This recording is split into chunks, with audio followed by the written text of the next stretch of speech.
I sure should have made coffee. I really absolutely should have made coffee, that's for sure. I just feel like if I drink it now, it's gonna fuck me up.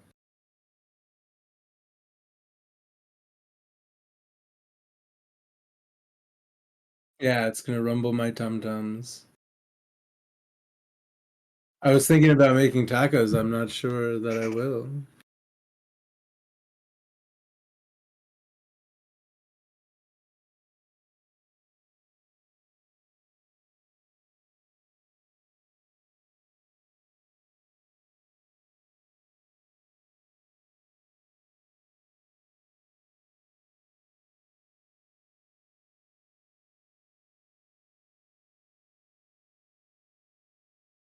Mhm.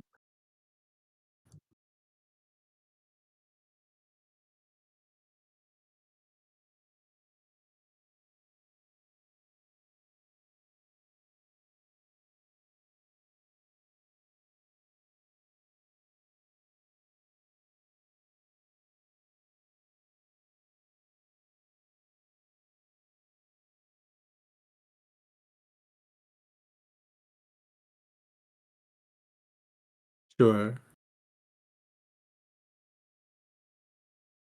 Alright. What? That that's okay. If that's what it's that if that's how it ends up shuffling out. I have an idea of a solution, but later, because 'cause it'll take some setup. Because you can have 3 instances of the same display or window capture, and you can crop them to camera 1, 2, and 3, and then you can have those 3 separate instances behind your hollow over is it empty, or do you have like, are those squares see-through? I can't believe I just said I'm not gonna explain it and then began to. It's like, dude, like, I just I do it all the time. Hi, Lock. Okay, I will explain it to you, but that's all right, Toronto. I will talk to you. I will talk to you tomorrow morning, Toronto. I look forward to it. Thank you.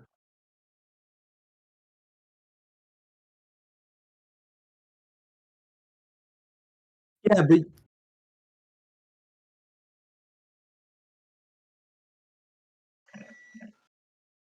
if you yeah, if you hold down Alt when you're grabbing like the dot on the outside, not the corners, the outside of the square, if you hold down Alt and move the line, it'll turn green and you'll crop. If that, are you doing it? Oh, okay. I guess I was asking if you understood like what I said. Okay.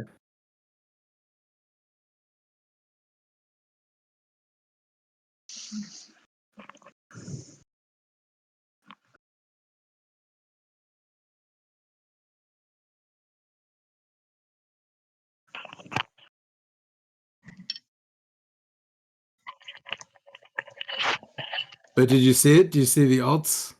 Athena!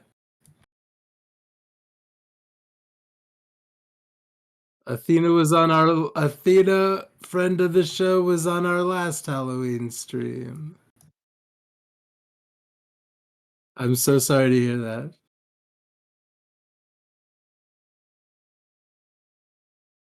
Um,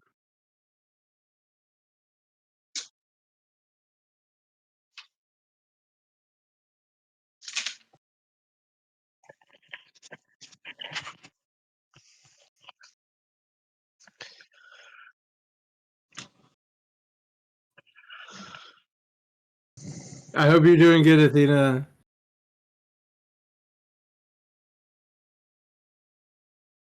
Oh, I hope you're not doing whatever I was talking about, or are you trying to do the cropping now?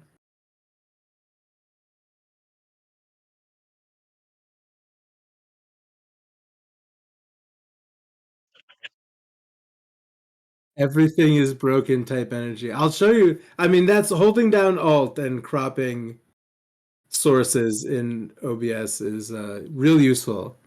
And also, yeah, multiple instances. So I'm glad that yeah. If you want to, yeah. At some point, if you want to, this is real, everything is broken energy, which is like my favorite type to present. I usually am presenting everything is broken type energy.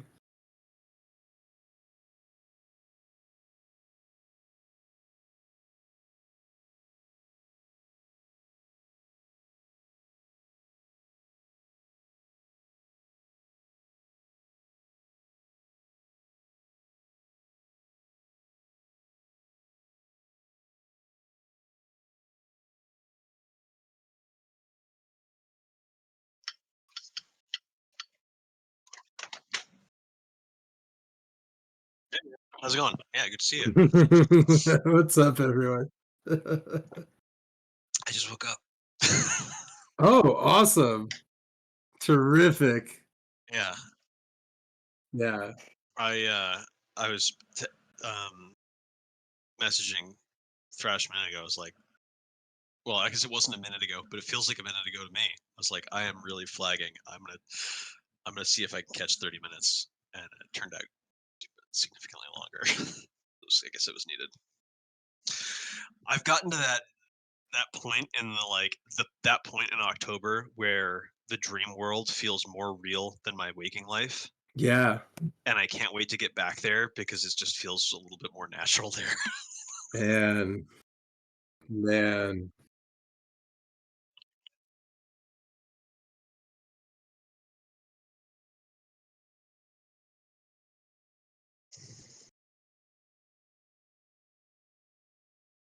Nice.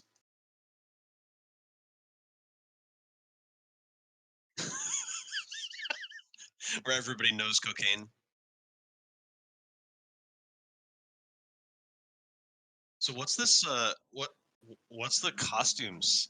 I was hearing about costumes. You mentioned costumes before. I don't see anything. Okay.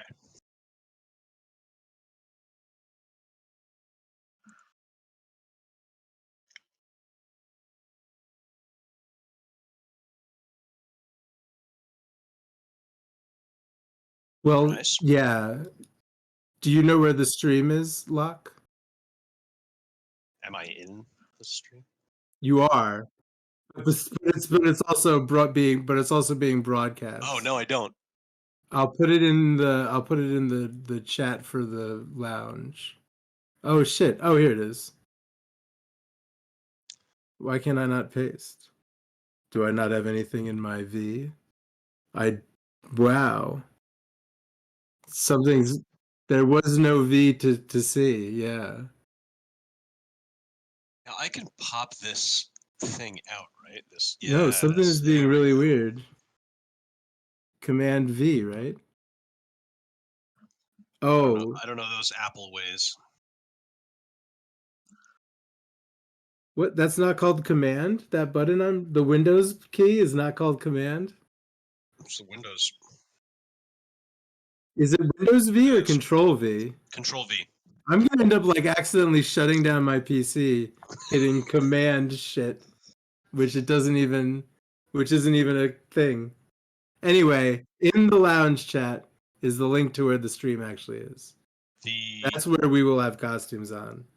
You're in the lounge chat. Is it this called lounge chat? where we are? Is it called lounge? This is called It's Radio called Stream Stream Room. Radio Stream Room. I blame Discord for being confusing. Okay. Yes. Chat. This is very useful information. Thank you. There you go.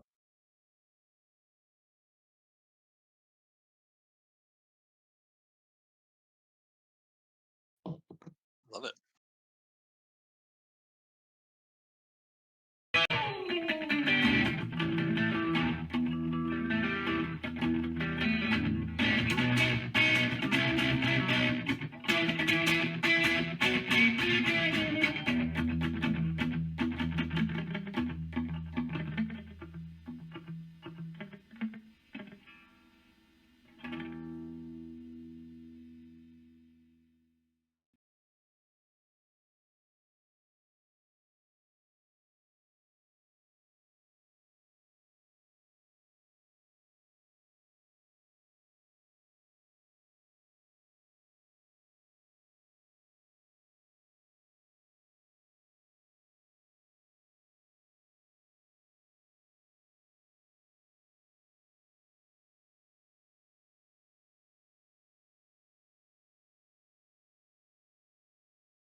Here, all right. Say things. Saying things. I think it's hearing me. I can hear Oh, myself. I heard that. What the? This is welcome to Thought That Was Weird. I This thought this that is was really the weird. season 3 premiere.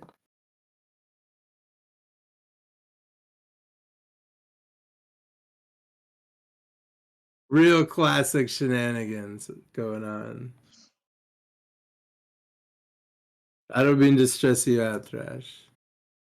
I think it's fun. Well, it's probably Windows' fault. They did a Yeah, shit. traditionally. Check. My fault for plugging something into a different USB port than it was earlier today.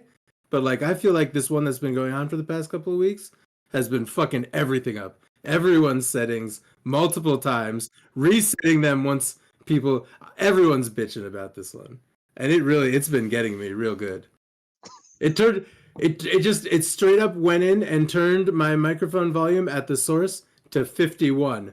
Why that number? I didn't do that. One is that is a Unless bizarre the person number. is actually living in the house and trolling me. Wouldn't it be great if I had that set up to be the punchline of the scary story stream? Someone comes Yeah. out of a closet behind me or something next year. I think I figured it maybe out. All right. next year, like maybe I'll just stream in a different room from you. Like, All right. All right. Are we all here? Can everybody hear me too? Oh, now nobody. Now wait, hold on. Now nobody's. Wait, you hear yourself? You hear yourself? Okay, so that much is good.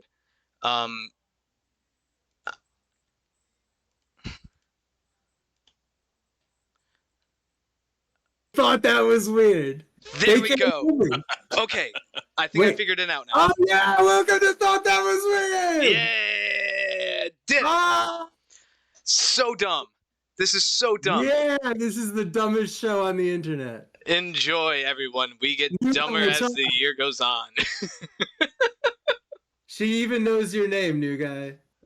All right. all right, Black. I'm new guy. Yep, this is our dear Block the friend new Block. Yep, there we go. All right. Get Kim back up. All right, perfect. Well, Okay. goodness gracious, All right. everybody. I'm so sorry about that. Goodness gracious me. I do declare, I hear everyone. Everyone! Why is my Is that chat Gary- box over here? It's supposed to be down here. Is that There we Gary go. Oldman? That was Ken Jeong in a Community when it was like the episode after Chevy Chase's character died. Okay. I hear your inner thoughts now. Actually, that's even more petrifying. I mean, I assumed everybody could already do that. I live my life that way. That's how we all live, man. Yeah. But You've ever been on the subway or something, and you're just like, I wonder if there's any telepaths around here, and you start thinking really messed up shit just to see if you can freak them out. No, just me. Okay. I did something like that one time, and then I got too scared to do it again. because it petrified you how easily able you were to do such a thing. Yeah. No. A lady turned around and looked right at me the second I started thinking about right at me with with a stop it look. I was like, That's okay. amazing. Yeah, I was really like, Hey, cut it out. Yeah. Okay, I actually feel really bad about that thing. I just thought. Holy moly. And you know what? I just also realized what the problem was. It reset the desktop audio to frickin' default. Windows did. Windows did. Fucking Windows! How many times this week? How many times this week has that happened? Or is this the first time you've encountered it? No, we've talked about this when It's doing it over and over now. Yeah, each time that you get an update, it fucks it up. Yeah, but I mean, I feel like unless there's a lot of updates happening, I'm unaware. I feel like there was a big update like 3 weeks ago, and just things have been getting reset. Like the update turned on automatic resets. It basically reset defaults on every single This is how I'm program living now. you I'm use. checking all of my inputs on everything every time I open it up. If there is a lesson learned from this, it is that. And I should have done my due diligence too. I thought I figured it out, but and I thought that I saw it ticking when I was talking, and then like earlier I couldn't hear you in the Discord call, and so I think I stood. Bill Gates in here. I know, but I'm gonna make him jump over 20 chairs with knives underneath them or something. But dang it. But again, my apologies to everyone out there. Thank you all for joining us. This is in fact Thought That Was Weird. This isn't the silent show. It is 5:40. We are. Oh, man, that's fine. We are not. We are not. We're not even late. That is the least. Fucking break. Who cares? No, this is hey. If there's one, I don't believe in time, but I do believe in punk rock time. That is. Are we allowed to? I didn't even really look at this. Maybe I won't mention it. What? I'm intrigued now. I don't know. I guess I didn't know. I didn't know if the Tanukis like dick and balls were both out, or if it was just. No, it says an acorn. I double checked that because those are acorns. You know, they're acorns and kneecaps. Those are totally his kneecaps, and he's kneeling. That's what I thought. I thought it was his little paws or something. Yeah, his knees. Oh, yeah. Okay. It's his knees. Yeah. Great. I did not detect that. It's like I have a little, because it's like in the past, I have a little version of it on my screen, and from my current perspective, I guess on my channel, canonically, it is his dick and balls. Slinging dong. That's okay over here. I have every warning turned on. We're allowed to do that. I think it's I turned a non-zero chance. Yeah. Except for the sexually explicit stuff, but I mean, I really shouldn't. You're right. I should not do. I don't know why I brought it up. It's an acorn. It's an acorn. It's a forest creature. It's a creature of folklore with an acorn and some. Are we gonna censor Michelangelo's David? Hell no. So why would we do such? If we're not doing that, then the Tanuki is allowed to hang dong. If David's allowed to do it, the Tanuki is. Yeah. He's a creature of myth. Tanuki does as honestly, Tanuki does. It reminds me most. Did anybody as a young person ever teach you to do the Land of Lakes flip up thing? Oh man. Oh yeah. Yes. Someone taught me to do that. It was you. Yeah. Yeah. Okay. Yeah. my good friend's father taught me to do it when I was like. I had one 7. like on the shelf. Athena just said she named her cat. She almost named her cat Tanuki. Just fun little side fact. That's a great name. That would have been a fool. I know a cat named Teacup's Tanuki. a cool name, but Tanuki would have been a fun name too. Yeah. Do you know about the Land of Lakes lady that we're talking about? No, but I would love to hear about this. Yes. So what you do is you take so the Land of Lakes butter has this Native American sort of stereotypical woman kneeling there holding a box of butter, and so what my friend's father taught us to do when we were about 7 was that you cut out all of the flaps of the butter box, and on one of those you cut out her knees, and on the other you cut lines around 3 sides of the butter box that she's holding, so that you can look behind it, so that you can flip it up, and then you tape the knees behind it. Now she's holding the butter box right at chest level. Oh my god! What he's describing is how OBS works, by the way. Yeah. This is how you can make your scene work the way you want it to with what he's saying. And you look behind the butter, and there's her tape. I was gonna say I'll have to advance this Tanuki statue for later. Just have I'm sure you can find it. I think there are animated GIFs of it for anybody who needs to see that. I think I've seen that story. I think I've seen that most definitely. That's so funny. But yeah. Anyway, so to get into the actual proper introduction of what we are doing this afternoon, beyond all the goofiness and my horrible computer literacy, tonight we're going to be sharing some spooky tales, spooky stories, either, urban legends, suburban legends, rural legends, what have you, from every single walk of life, place, manner. We're just going to be telling some spookums here. So, and of course we have every our walk of life, huh? for violence. Where did you get that? That sticker? What the hell? Or that emoticon? Horny for violence. I love it. That's hilarious. But that's Ben Monster TV. That's that was right. Dude, Ben Monster's okay. I didn't realize that was a Ben Monster. Is that a puppet? Yeah, have you watched Ben Monster before? Yeah. Dude, he's so fucking great. I love it. I love his show. Super funny. Yeah, and particularly today we brought on our dear friend Locke in the Tanuki outfit over there in the end. And I was gonna say, would you care to share your tale that you brought for the evening? I would be delighted to. Yeah, and thank you very much for inviting me on. Absolutely, bud.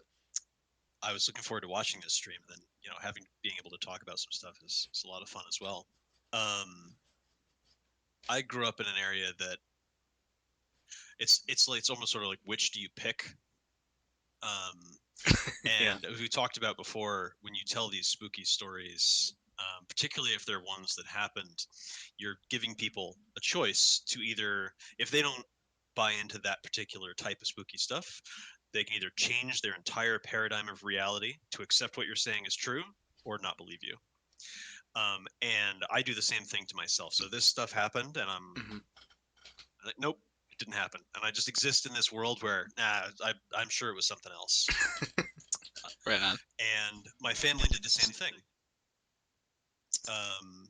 So one of these stories is my younger brother and I. There was quite a long driveway down from our house down to the road. It was maybe 50 to 100 feet, figure, and it's curved sort of away from the house and down to the road. And it was a rural area, so it's quite dark at night, and not a lot of cars, quiet street, quiet area.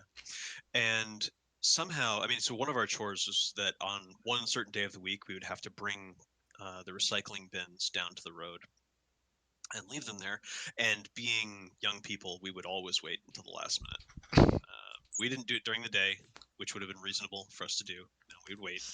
And so, come, I don't know, 8, 9, 10 o'clock, like, we need to take this down. And never would we do it by ourselves, even if there was just one bin. We would always go together. And some of this is the kind of weird stuff that used to happen where we grew up, but we never talked about it. We would always walk down to the bottom of the driveway, place the recycling bins at the edge of the road, look at each other, turn, and then sprint back up to the house as fast as we could, slam the door behind us, and we had a curtain for drafts that we would then draw across the door. We never talked about it. And then we would go about our business. And we did this for years. And then in his early teens, my brother, he decided that, you know what, I'm sick of this. I don't like being scared. I've been scared of this neighborhood and these woods and this weird 200-year-old house my whole life. I'm done with this. I am proving to myself that there's nothing to be scared of. So I'm up in my bedroom, just on the computer, screwing around, and I don't even know this is going on. My mom is sitting in the kitchen. Now, to set the scene here, all of the exits to and from the house are in the kitchen. It's an old farmhouse, and so there's the kitchen, and then out one side there was the door that went down around to the driveway, and on the other side of the kitchen was a door that went onto like a back lawn, which also had access, if you walked down that lawn, to some big stone, like fieldstone steps down to the road. So the road you could go up either way to get to the house. So my brother, he took the single recycling bin that was there that day. He could do it himself. He could do it in one trip, and he walked down there like we always did. But this time, instead of doing what had become a ritual of setting it down and sprinting back up to the house and slamming the door, he put it down and he said, "I'm not going to be scared anymore." And he turned around and he said it out loud, and he started to walk slowly in the dark of the Newtown Hattertown night back up the driveway, which was when he immediately started hearing the sound of something slapping against the pavement, like bare feet almost, slap, slap, slap, slap, slap, slap, slap, slap, racing up the road toward him. And then he did sprint. He sprinted up to the house. He opened the door. He slammed the door. He locked the door through the bolt and pulled the curtain across the door. However, unfortunately, the story doesn't end there, because the door on the other side, seconds later, of the house immediately started thudding in its frame. Oh my God. And shaking. My mom is here sitting at the table, right? And it's like, this is an adult. Of course, it's also my mom, and this is also an English adult who does not respond to, big things. So she kind of looked over and said, "Oh, must be one of the cats," and went back to reading the newspaper. Now, the cats would sometimes run and jump at that screen door and hang there looking into the house on the screen door if they wanted to come inside. But that's a single bam. Mm-hmm. And it's awesome shuddering that cats do. It's shuddering for quite a while as something is clearly working at it or hammering on it. He looks at my mom, looks at the door. He's, almost palpitating at this point with fear, and comes upstairs to me, says, "This is what just happened. I made a terrible mistake. I made a terrible mistake. Up to the wall and pulled a sword off the wall because of the way that I am, and I handed it to him. And I was like, all right, well, you can stay here with me if you want. We'll just wait and see what happens." After about maybe 45 minutes, he said, "Okay, I guess nothing's gonna happen. I guess I'm gonna go to bed." And he went upstairs. And I too chose not to go downstairs the remainder of the evening. But the next morning I went down and found my mom once again at the kitchen table reading a different newspaper. And my brother at this point had gone to school.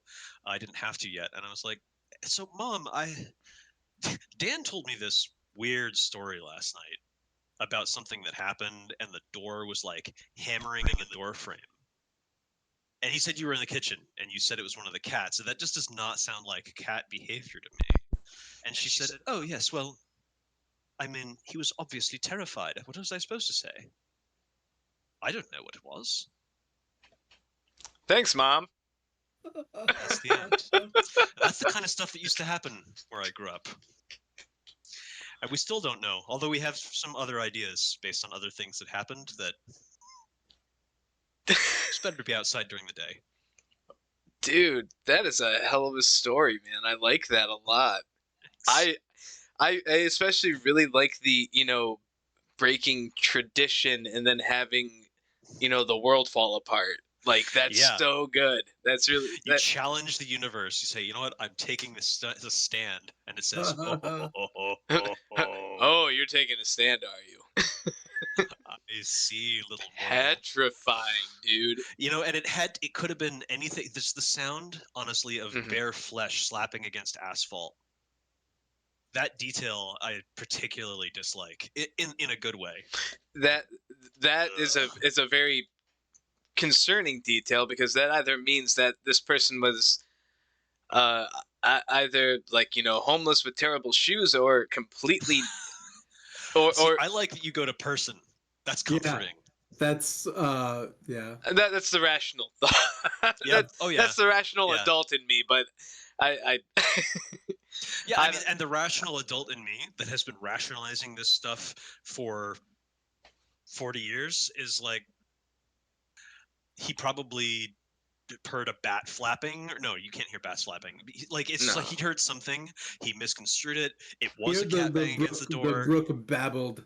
Yeah, the in the wrong way. There was a river too right loud there. While he was listening for it. It was a weather balloon. Went across and yeah, and it was right at the moment when he was most keen to be most like keenly attuned to anything. Now I'm not going to be scared.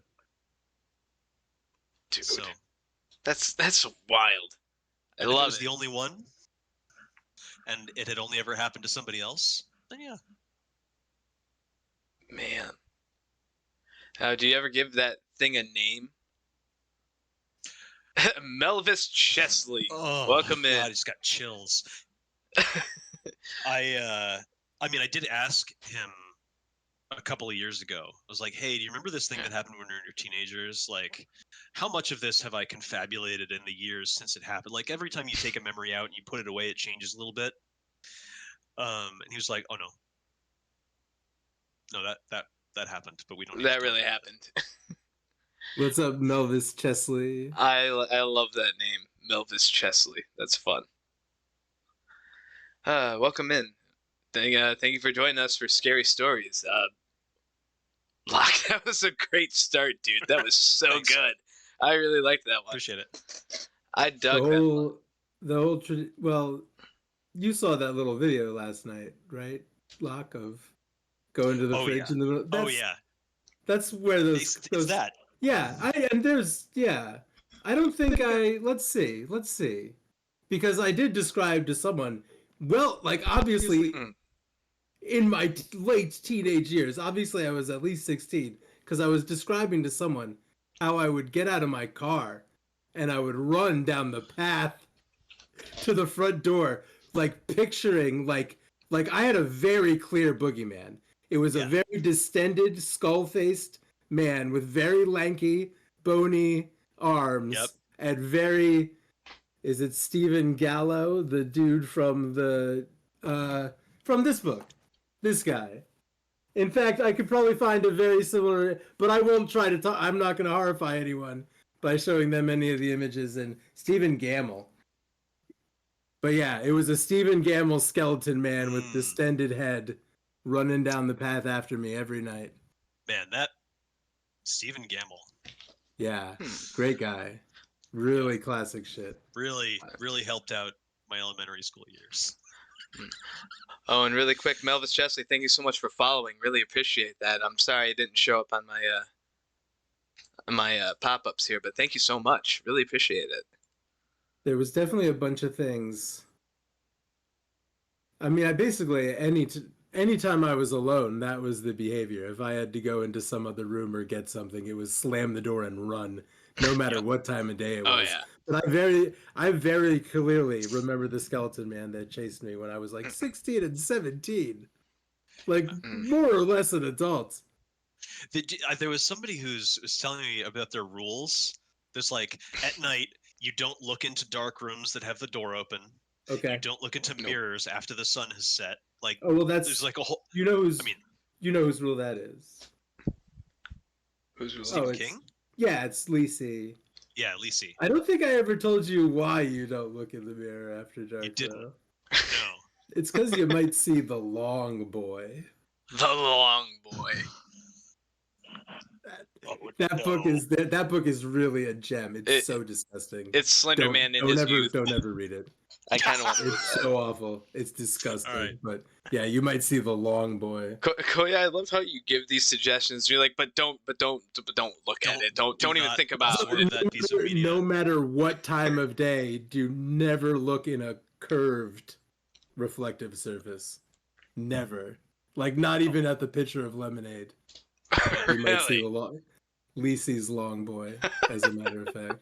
Oh. For most of the book, since I've advised you never to read it, there's so many just creepy tidbits. For most of the book, she refers to it as Scott's long boy. That's her dead husband.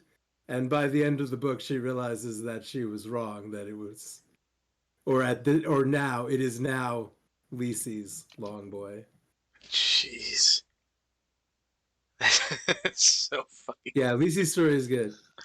I'm intrigued by that. I really want to read it now. I kind of want to read it now There's too.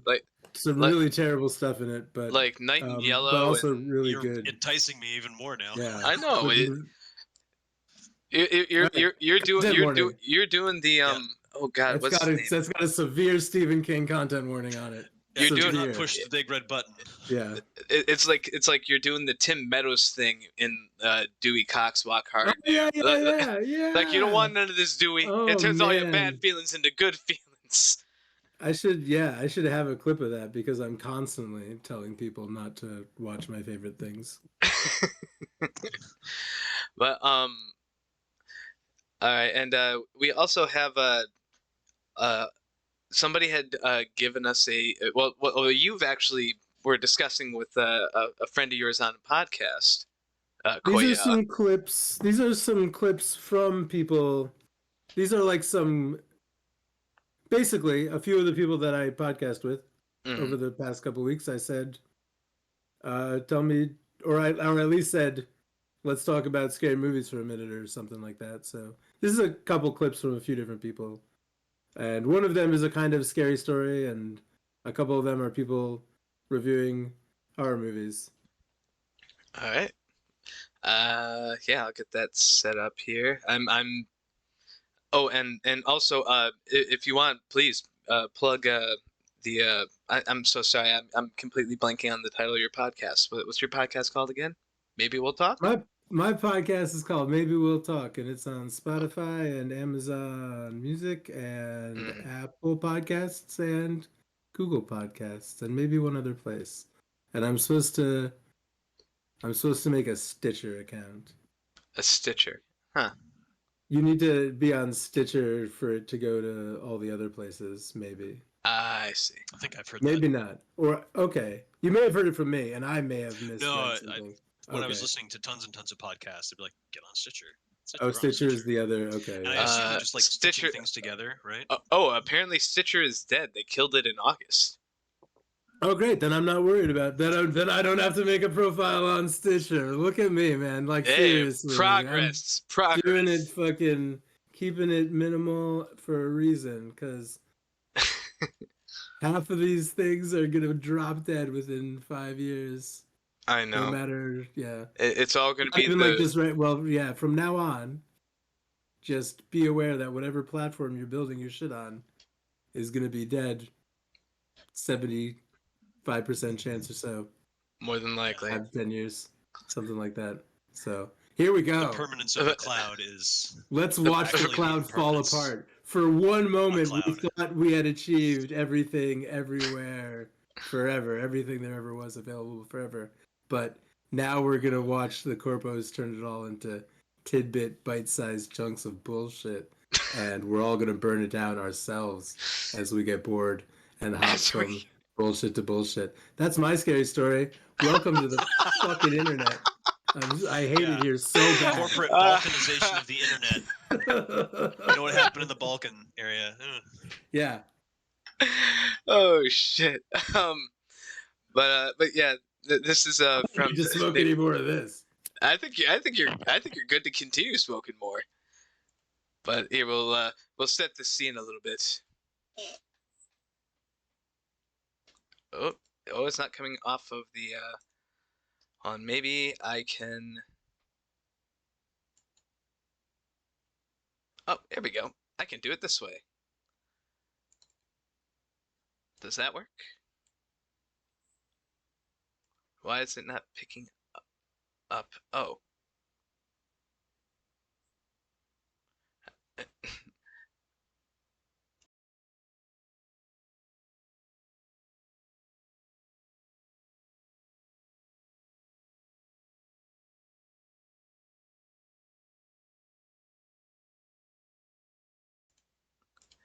Okay, for some reason there's a problem with the with the audio. It's not coming into.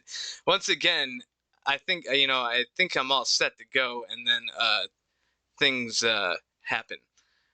I'm not sure. Yeah, I'm not sure what's been how going you on. even have it set up that you have different audio settings on every scene you go to. I'm not well. It's because for some reason there was like something with like it would only like pick up sound. Wait, are you guys coming in again? Hold on, keep talking for a sec. Hello. Check. Okay, we're Hello. good. Check. We're good. Okay, so Anything? Probably 15. Okay. Oh, wait, I think it actually is pulling up now. For some reason, Go to commercial. go to commercial. Okay, I've got this. Here we have a very nice kukri. Yeah. There. This kukri, the two, can be yours for the small price of invading my house and trying to get it out of my hands. Nightbot has given up on me. So it goes. Cut to the dancing monkey. T1BG, how? Oh, T1. How right. and happy Halloween. How do you do? Howdy. And happy Halloween. How is your Halloween? I hope it's a happy one.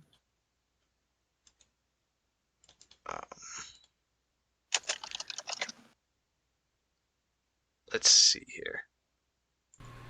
Oh, I figured it out now. So I'm so sorry. We figured out the clip problem. So here we go. Here's the clip from Maybe We'll Talk.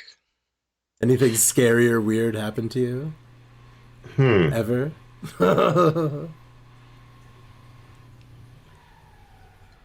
No. Okay. Well, so, yes, but nothing that has not since been explained by something else. Okay. I mean, any particularly fun mysteries then that got explained? So, most of my childhood, I'm going to say 4 years old through probably 15. Okay, great. 11 years. I firmly believe that the field behind my house, the farmland, was haunted.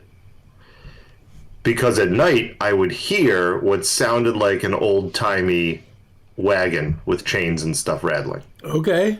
Like, vividly. And I would scream for my parents to come listen, and my mom heard it several times. My sisters both heard it. My father never heard it.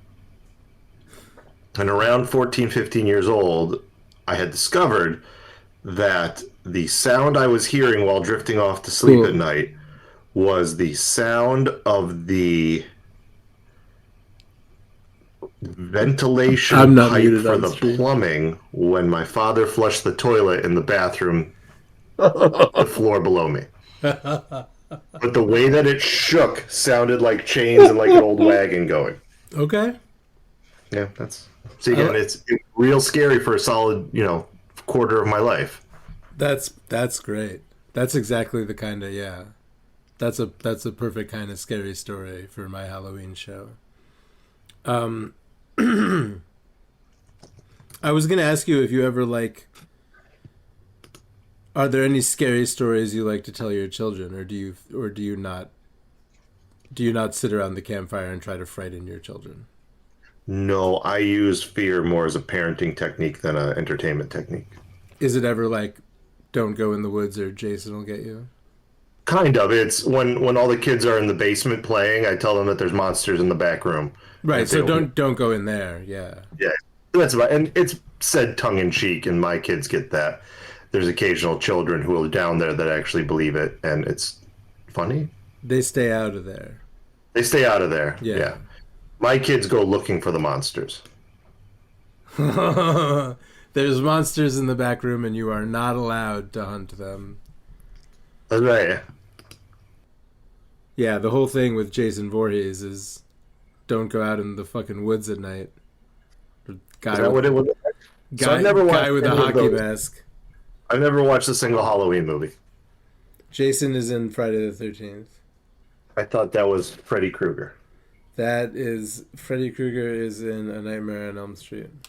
Okay, so you see that I am not the best subject matter expert for this. I wasn't trying to do that on purpose. That's actually my train of thought. I asked Neil this also. Are you're not a big horror movie guy, or do you like more modern ones, or did you not like them in the 80s? These horror movies I've been showing you, you're completely unfamiliar with. Is this not something you've had an interest in? Yeah, I guess you could say that. I'm like not disinterested, but I'm not a horror fan like you could say Ed is. Ed is a horror fan. I'm not like, yeah. As a kid, maybe I carry this with me from my past, but as a kid, I didn't want to see horror movies because I couldn't deal with the imagery or jump scares. Right, sure, and yeah. But yeah, the more I watch them in my silver years, the more I realized they were kind of just for fun. Yeah, and I definitely understand that. I talk a lot about how in the first Friday the 13th movie, the killer stabs Kevin Bacon from underneath his mattress through the throat with an arrow, and the effect of it happening is so realistic. They had Kevin Bacon in this horrible position where his head, he was like kind of standing under a bed, and they had his head up there and his head leaning back, and then they had a mannequin like full of blood made out of like really realistic rubber flesh. And when I was about 10 or so, I saw that arrow. I remember that arrow coming out of his throat and the blood going everywhere. Like that, seeing that when as a young child was yeah, I understand it. When people are just like, I just didn't I didn't want to see horror movies. That was one of the things that made me not want to see horror movies.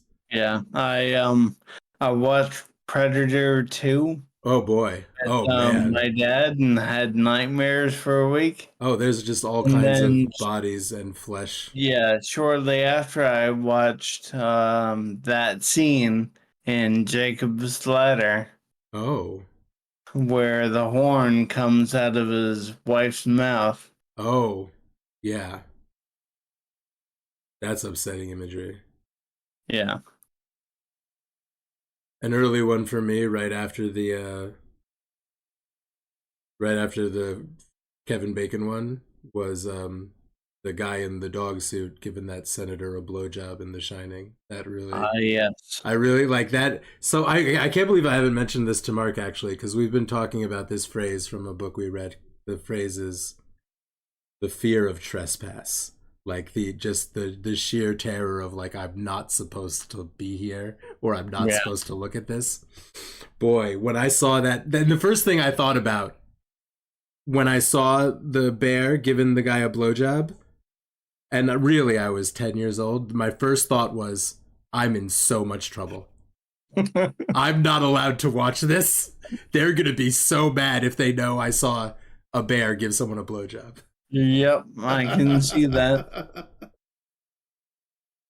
The Shining rolls so hard.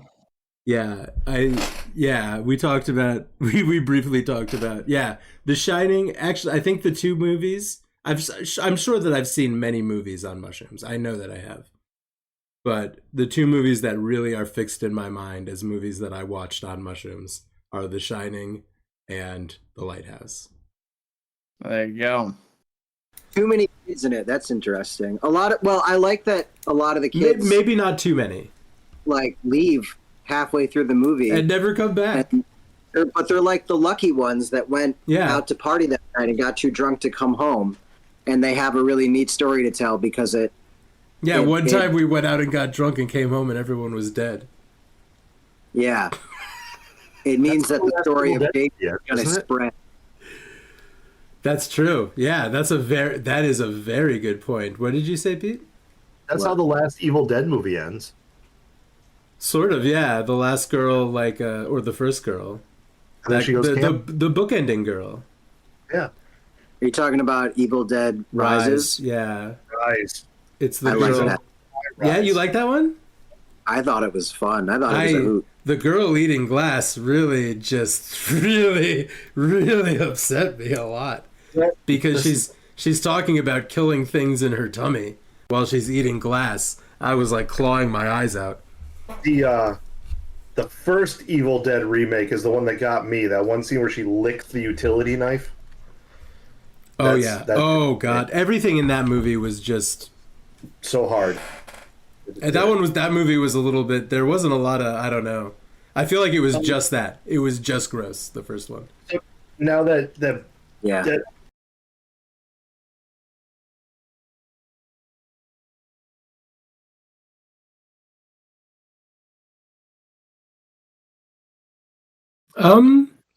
It's possible that there was supposed to be something else, or that it's also possible that I had meant to clip it a little earlier or something like that. But anyway, yeah, that's Boav Weebs and Pete Boav, aka Greenwood.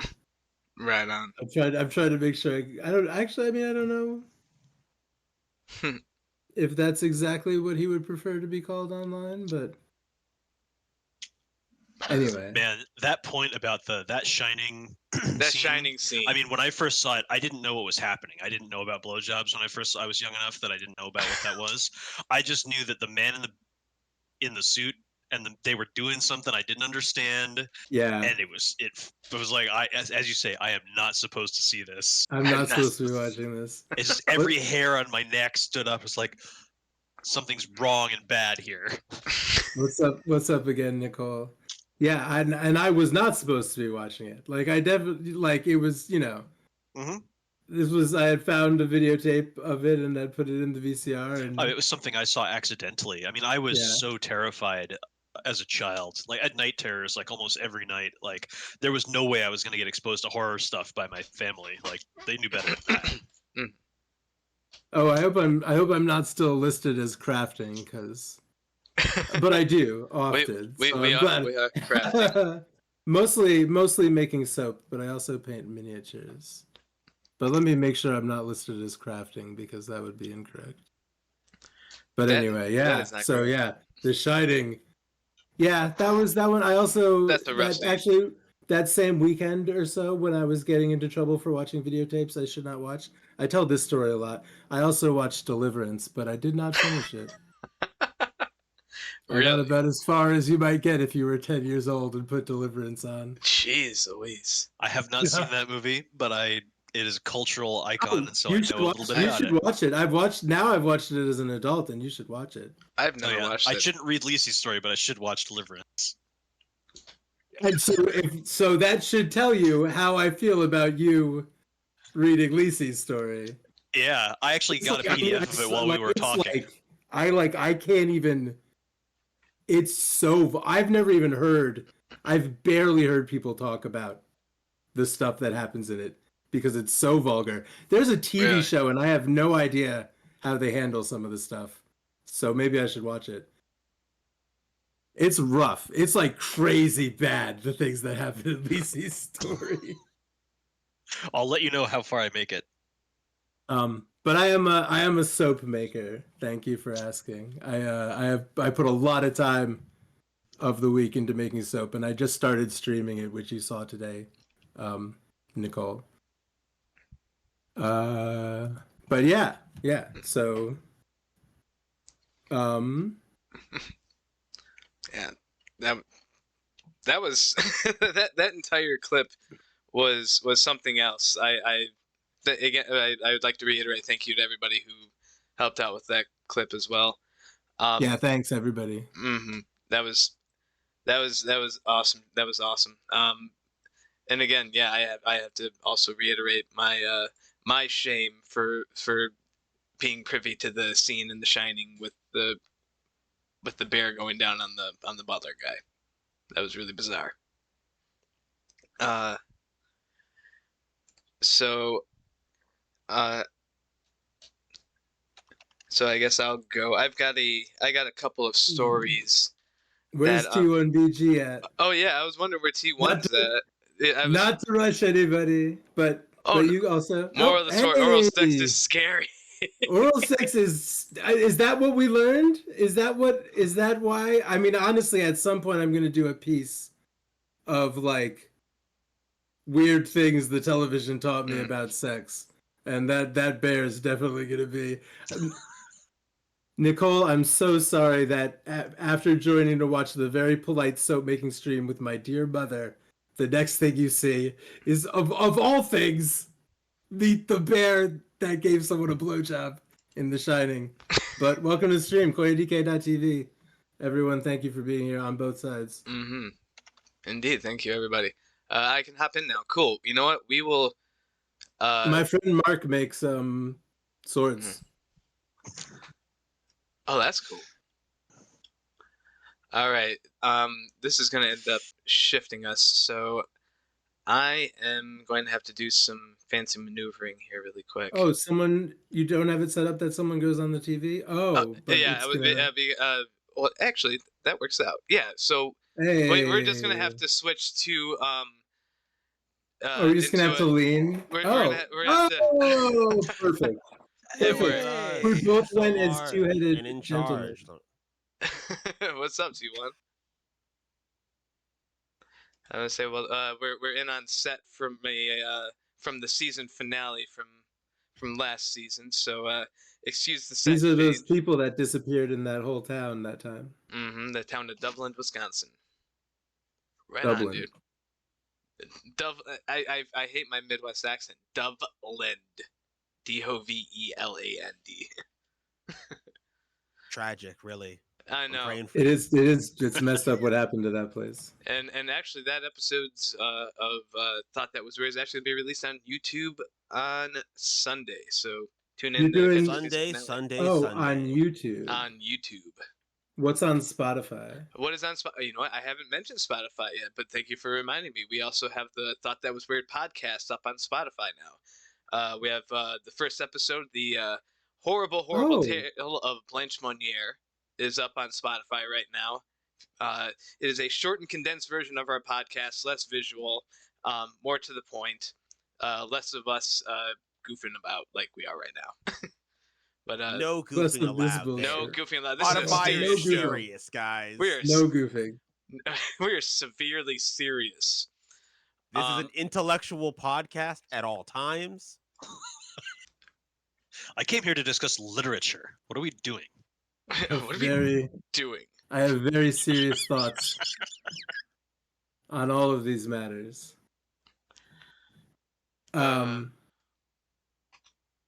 Is it on Apple Podcasts? Is that one of the things that it propagates to? From? I think because of how Spotify's like sharing thing works, yes, it is included. Okay.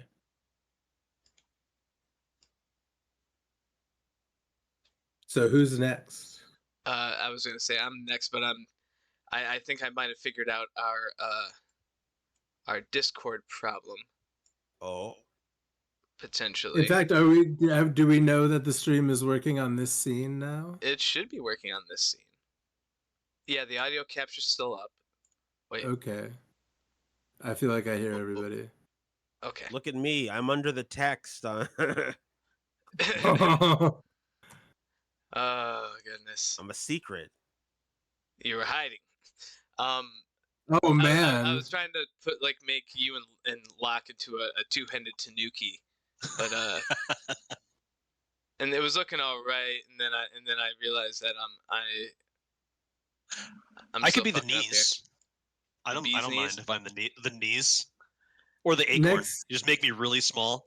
No, I'll just squish up right in here. See, we can make this happen. I'll make it happen. Everybody get all nice and snuggly. But we're gonna leave it up to actually, since T1, since you've graced us with your presence, I'm very sorry to catch you so early in the morning. Thank you so much. Fine. Luckily, I'm fixing the sleep schedule. I woke up early on purpose. Nice. Ooh, good for you. Yo, can I just say that earlier today I read somewhere that described T1BG as something like the king of media tier lists. That was me. Yeah. About our next guest? would definitely be. I'm honestly, it's the tier list guy. Look at you. You know what a tier list is. No, but seriously, I'm sad that I missed the final girls tier list because I'm always asleep at 11 p.m. Always asleep, always sleeping because you hate me. You hate my streams. You hate what I do. That's the reason that I go to bed at 11 p.m. You're trying to sleep through every single thing I'm a part of. We were just talking about having healthy sleep schedules, but you're right. There's something wrong with me. I'm a bad friend, and look, we're all here now. I have and to be that's what asleep. counts. Why? Because Yeah, I'm here, so it matters now. when the final girl tier list is going on, who was the best final girl? It was Ginny from Friday the 13th Part 2. I believe the tier list came to the conclusion that I picked Sydney from Scream. I liked her the most. She never killed anyone? She did. I just think overall, taking the whole franchise into account, A, she didn't die. B, didn't become a more annoying character, which is what happened to Laurie Strode in the original Halloween films. She became annoying and then got murdered like a fucking idiot.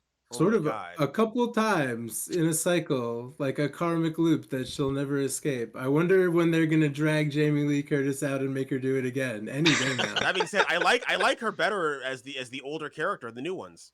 Even though I think the new ones are terrible trash films that no one should watch. There's some Laurie Strode things. is more interesting, being like PTSD war veteran final girl. You know, I like that. I'm into that. Doing Home Alone traps. Doing Home Alone traps. I'm into that for her. Oh.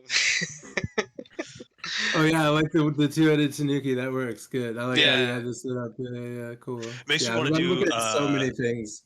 Like Warcraft ogre sounds. Media mastermind. The ogres sometimes would have two heads, and they would cast spells and argue with each other. One would cast spells, and the other one would smash. And then in HOTS, Heroes of the Storm, you and your friend can play as a two-headed ogre and.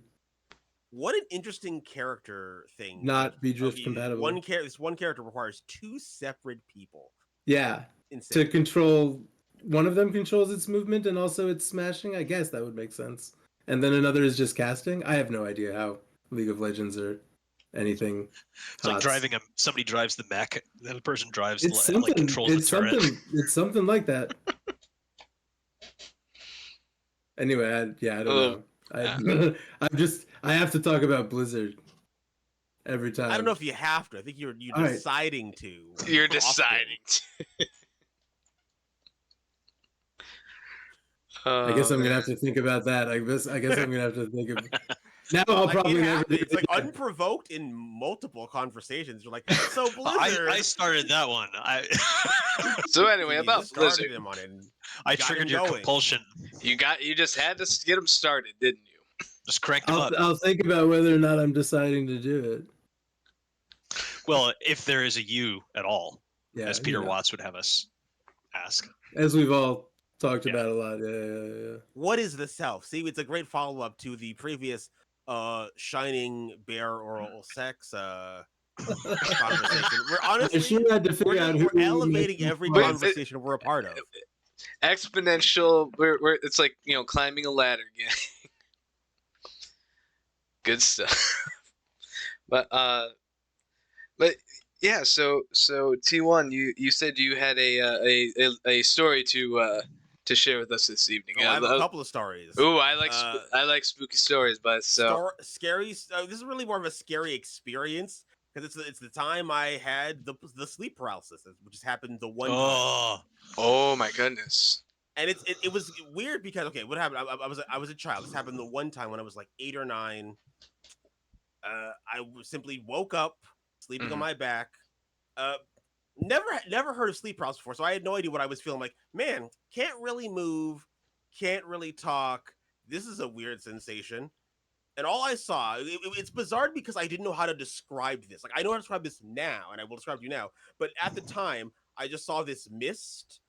But it was very bizarre. It was it's like when you think of like ghostly movie mist stuff. That's what I was seeing at at my roof. I was staring directly at my roof, the ceiling, and saw this ghostly mist thing. And what was bizarre about it, and I couldn't describe it at the time. Even if I was trying to tell someone, I don't think would understand what I'm saying. But what it looked like, it didn't look like just a regular mist. It looked like a Blender 3D asset that had a realistic mist texture put on top of it. You see, couldn't describe it at the time as a child. Not even understand what 3D. You knew what a 3D asset was. Yeah, like I was like, I can't. I just never told anyone about it for years. I'm like, I have no idea how to describe this. Then just like 2018, 2019, I've discovered Blender. I'm like, oh, that's what this is. That's what that was. It was like a 3D asset with a realistic fog texture put on top of it, and that's what it was. That's what was bizarre about it. And being like, okay, am I dying? I had no idea what this like was. Glitch. I thought I was dying. I'm like, oh, am I just dead? And this might be a weird experience for people who have sleep paralysis, but for me, eventually I was like, oh god, this is so scary. I'm dying. What's happening? I went from that to being like, okay, are we done? Like, am I gonna just die now, or are we wrapping this up? It got to the point of like, it's been happening for long enough that I even as a child was like, okay, this is either not really that big a deal, or I'm just gonna die. And one of those two things can just happen now. It can just stop. At a certain point, yeah, that's where, yeah. So yeah, and it's never happened again. The real scary part to me is that I have no idea what series of events or experiences caused the sleep paralysis. That one time, it happened the one time. It's never happened again. But every single night, I wake up going, "Please, not this time." it was like, wow. It's just like it's an annoying, time-consuming experience. Like, I don't want to do this again. I'm just scared every day that it's going to happen again, and I have no idea what caused it. I don't have no idea. And it's happened to me a couple of times, and I would not have called it as like a time-consuming. Would not have been the first set of adjectives. I'll be honest. After a certain, I was like, "This is taking a while," and maybe I was just an impatient ADHD adult child, and that's why it's like 5 minutes. Like this, we're taking this too long. Wrap it. It was like a Tyrannosaurus is eating your legs, and you're like, "Could you? I mean, just hurry up and get to my heart." Yes, just eat me. Just eat me out, Jurassic Park. Just come on. Like, come on. Oh, but that's so uncanny though. Like it's not like, oh, and then I saw, an alien, or then I saw, like a shadow person like creeping out of the closet. It's like, no, it was an indistinct, polygonal, like mist thing. Like, I was being attacked by a fog thing from a Pixar film. It was like, it's like, something was just pushing through the thin boundary between our reality and another one. Right, and yeah. That's all you could see was it mist. It came out looking like a 3D asset. Yeah, and eventually, obviously, it eventually stopped, and I was fine, and then I just lived in fear every single day that it was going to happen again. Good God, that's it's really one of my anxieties that I don't think. I hope it doesn't happen, but I feel like it's become unreasonable because every day I'm like, not again, and then it just doesn't happen. It's never happened again. I was like 8 years old. I'm 29 now. It has not happened in 21 years. I still every day I'm like, not this time though. Please don't waste more of my time. Not today. What scares me about it is that because I feel like this plays into it for me. The idea that my brain has experienced so many other things. I have so many more memories and thoughts and ideas that could play into my subconscious, right? Oh, sure. Like, it would be crazier now, I think. There's like, so many more possibilities. The ammo it's got to scare you is way better. Yeah. Yeah. So yeah, that happened. And I didn't die. I'm currently alive. Survived sleep paralysis, missed guy. Man. So that's pretty much right. Story number 2 was almost sort of a scary thing that happened that was scary after the fact. That gets a little true crimey. Okay. So years ago, I had to be like 19, maybe 20, hanging out with some friends at some beach. I couldn't tell you where. It was at some beach, and there was a bonfire. We're just hanging out, and then there's this guy who, again, another experience of like I had no context at the time for what this was, but now looking back at it, like that guy was a crackhead. He was definitely like a crazy crack addict guy who was doing crack addict stuff. It was doing crackhead stuff. Yeah, doing crackhead stuff. It was like being wild. It was like I don't know. He was like kind of. It wasn't like like threatening. It was like, okay, you're kind of. I couldn't tell what it was, but you're a little off, and you're being a little nauseous. And then what really happened is that again, nothing really crazy happened. He just eventually he had his stuff there. He had a bunch of stuff there, and he eventually just wandered off, and then just never came back. And what's scary about it is that, like, either the next day or 2 days later, the guy never came back. I just left. I was like, okay, that guy just wandered off, whatever, doing crackhead stuff. Turns out that guy died. He died, and what's bizarre about it is that all the reports were like, yeah, people saw him here at the place I was at, and then he just died. He just died, and wow, it's been an unsolved murder. They believe he was murdered. I was interviewed about it. They talked to me, be like, so what did you see?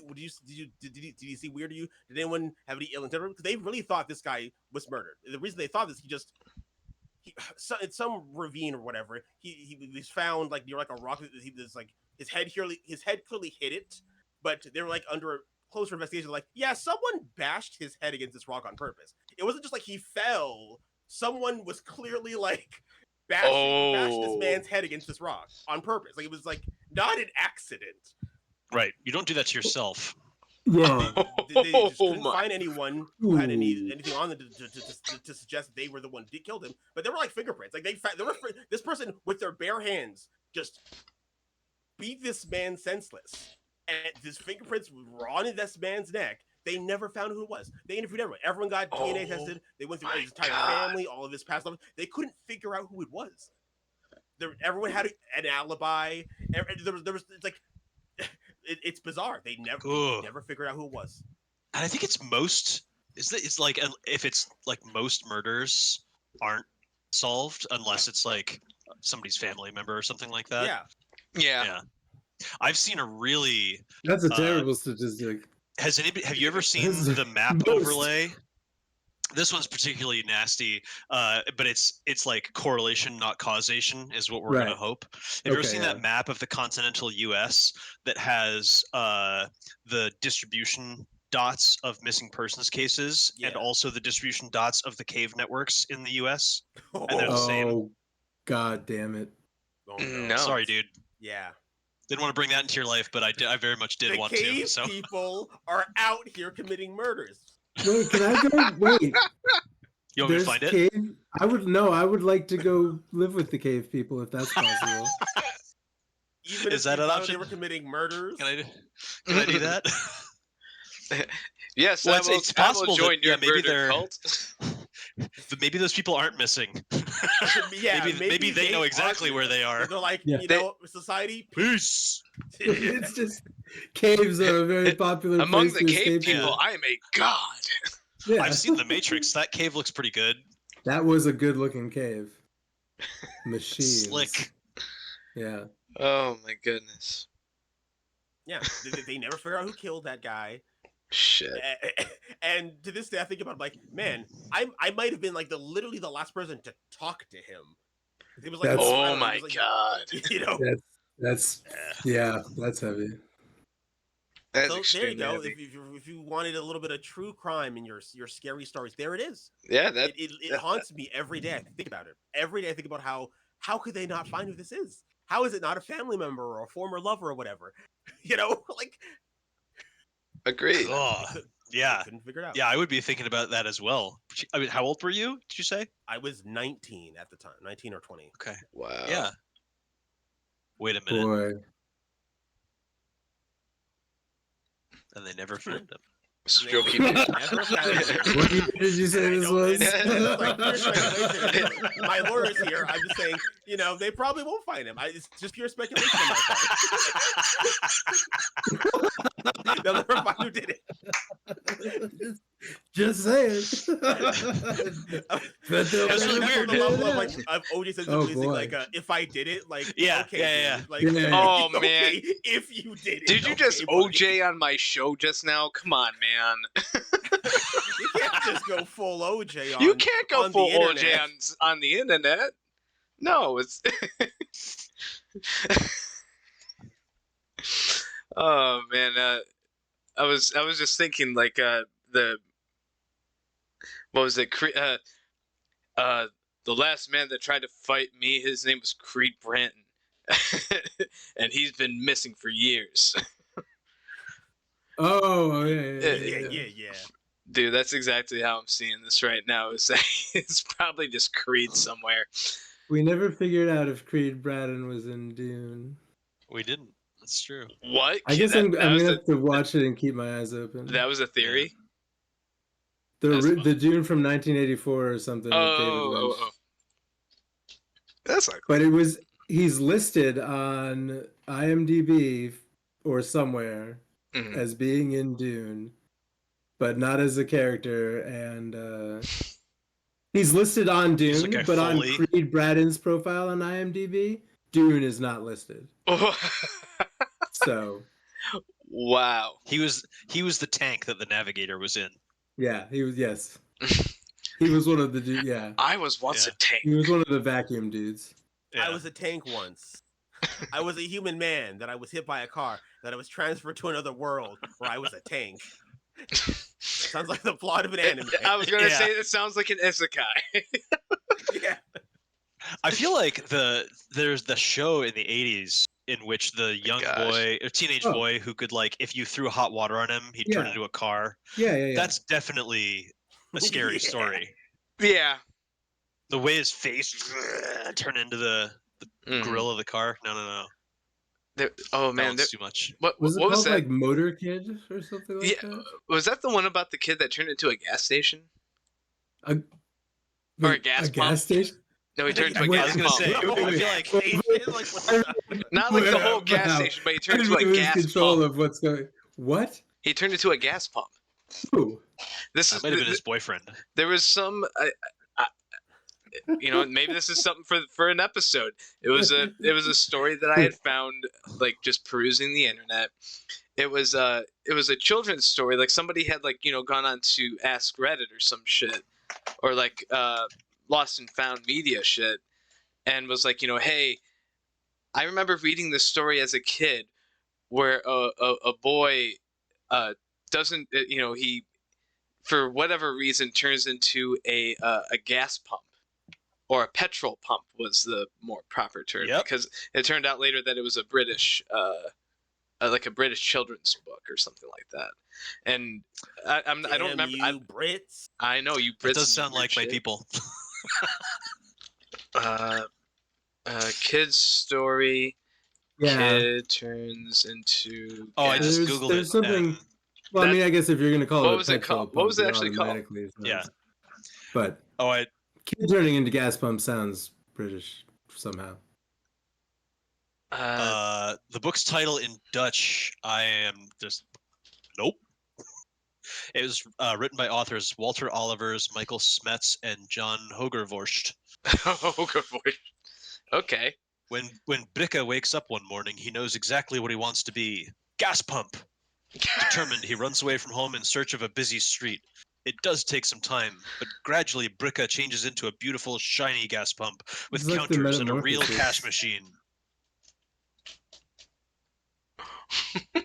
Although he sounds happy, and like a lot of the anecdotes I'm seeing about this thing say that the young boy who wants to become a gas pump is tired of living and no longer wishes to do so. So it doesn't sound.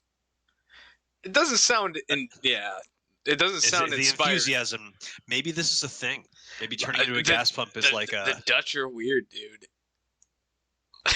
Maybe it's like a Finnish take on the Dutch story. Something like that. And that's why it's sad. Potentially. Or it's just the internet being the internet. That's more than likely. But T1, do you got another one for us, there, friend? Any other more? I think I've exhausted all of the things I've. If you want some more, I don't live a scary life. I sleep around the one time and got it was temporarily part of a true crime event. Okay, fair enough. It doesn't need to be anymore. Yeah, I mean, I like that. Yeah. No, that was. I'll awesome. I'll definitely have something else like Locke does, but I'm gonna. Please, everyone, continue. I'm gonna get up for a second. I'll be right back. No worries. But well, I guess I'll I'll go into my shit. I think I had two real stories, but I guess now that I remember it, it's kind of combined into one because it was kind of a little field trip I had made with a former friend who told me that he used to ghost hunt. And frankly, I just don't believe in that. Like it's never been of interest of me, and I've never, really bitten on that. Like I've gone to a bunch of like my folks have lived in Charleston, South Carolina, and New Orleans, Louisiana. They've told me every last ghost story on the planet. We've been on every last ghost tour. I've seen all this shit, and none of it is that. You're all ghosted out. It's beyond being ghosted out. It's like I just don't believe in any of this shit. It's all nonsensical. And again, if it gives you some comfort out there, please continue believing. Don't let me dissuade you. But like, I have found like that it's usually kind of a bunkish. That there's just some sort of means of explaining it. And let alone like. So I guess I'll continue by saying So we'll call this guy T. T calls me up and goes, hey man, like, me and my girlfriend we're gonna go to this like cemetery. We're gonna go ghost hunting. Do you and your girlfriend want to go? I'm like, yeah, sure, why not? Like, sounds interesting. At least it gets me out of the house. And we're driving down. We're driving down the highway, and he all of a sudden like kind of has this like epiphany in his head, and he like kind of shakes his head and he looks up at the road sign. I forgot what it was, but he went, oh shit, and he immediately got off at this road and takes us down this like winding path, and he goes, have you guys ever been to Knock Knock Road before? And I've never heard of this. No. And so I'm like, dude, proceed. He tells us this story about a young woman who was babysitting for this man. He was driving her home late at night after she was done watching his kids, and apparently tried to make an advance on her. And by the way, trigger warning for those out there for murder, obviously, but the girl was kicked out for murder and other awful things. Typical liberal, always with the trigger warnings. I know. I apologize. But when she, tells him to back off and fuck off, he kicks her out of the car, and when he closes the door, it catches on her dress, and he drags her for miles down this road.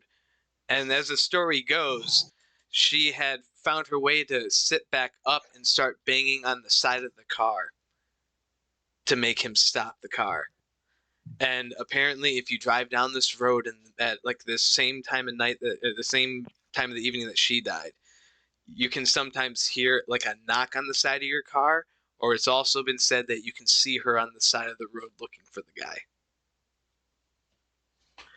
And for one, driving up and down that road, we went up and down, left and right at the precise time, because that's why he had that epiphany. He looked down at the clock. He looked up at the street.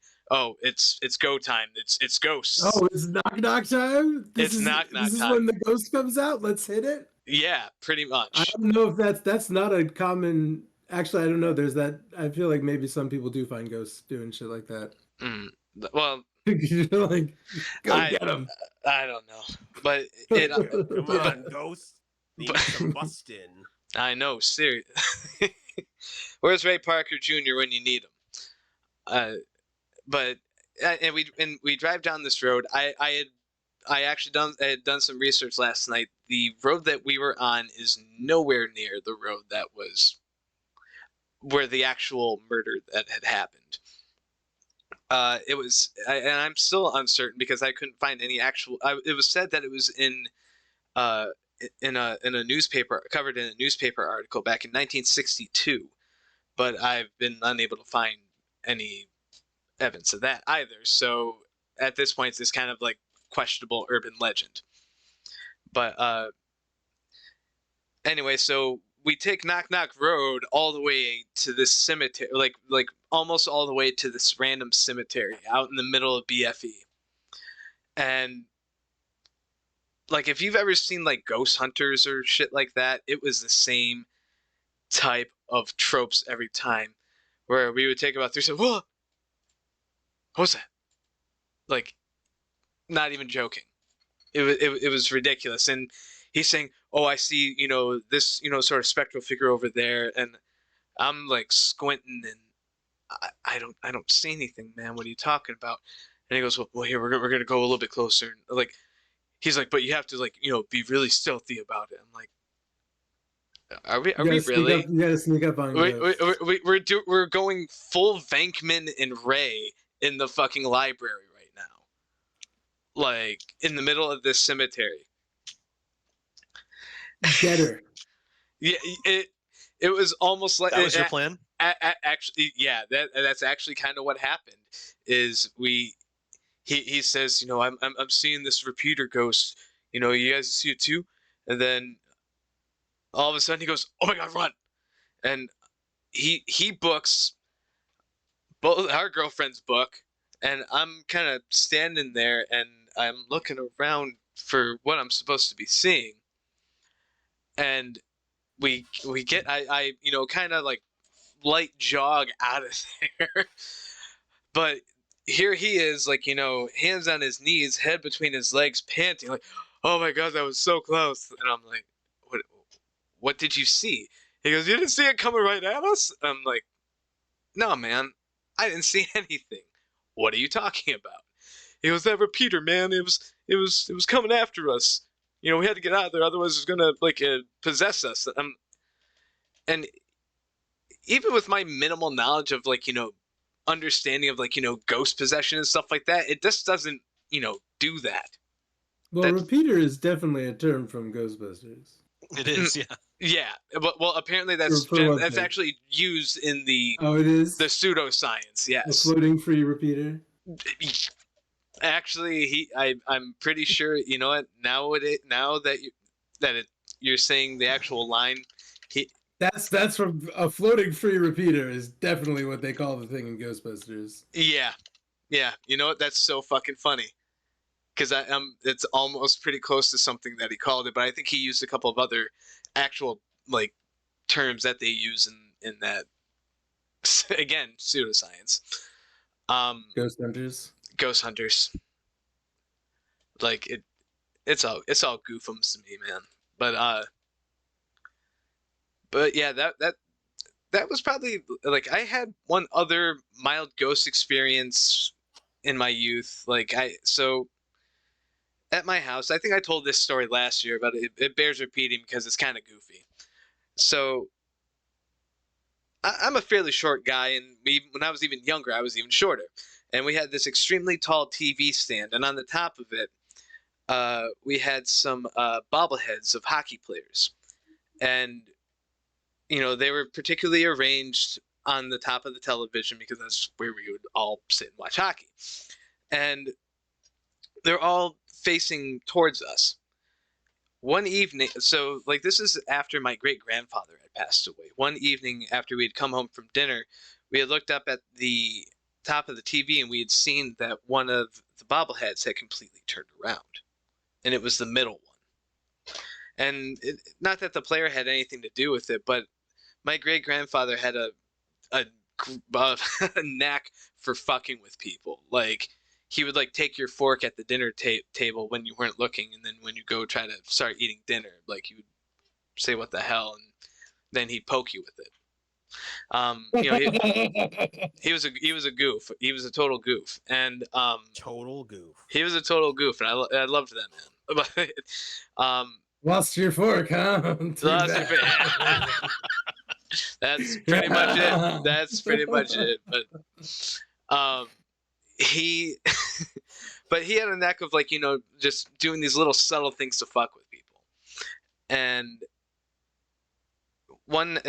so again, one night we come back and this thing's turned around, and my mother swears up and down, "Oh, that's gotta be your great grandfather." I'm like, I don't necessarily know about that. Are you sure? Like, you didn't like pick it up when you were dusting up there or something like that? And oh no, I haven't been up there. And it eventually came down to my stepfather's D&D friend. His wife is apparently a medium. And so he goes, "Well, that's settled. We'll say her name was Sherlina." I don't freaking remember what her name was. And even if I did, I probably wouldn't actually do it. Get Sherlina, the D&D cleric, on the phone. I know, seriously. That's exactly what happened. And she came in and apparently was able to tell my mother what my great grandfather was buried in. And like super weird shit like that. And it does he have a tattoo on his wrist? And she was like, yes, oh my God, that's and she would actually, and I think she actually said what the tattoo was. It was just like a little cross, but I mean, that's such a common thing. That's an easy guess, at least in my understanding of it. But yeah, she claimed up and down that the house was haunted by my great grandfather, as well as a white cat. And Philippe? White Philippe.